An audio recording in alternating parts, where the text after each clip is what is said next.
Yeah, our Father in heaven has written us a plan so we can make it back to his promised land and learn about the things that we don't understand and celebrate his glory at his right hand. He's given us his plan so we can make it back. We need to take it seriously, and that's a fact.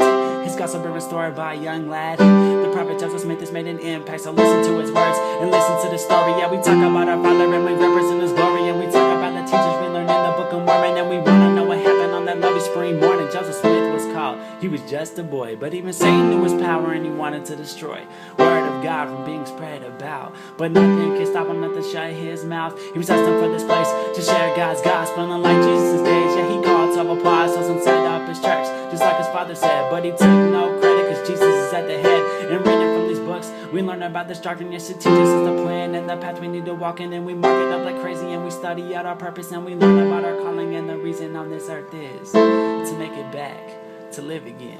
In our Father's presence, we can dwell with him. And it's through these scriptures that we make it there. So we read them and ponder them everywhere. The love of God has been written for our day. So listen to the words our Father has to say. He sent his Son to earth so he could pave the way, and through his endless love, one day we might be saved.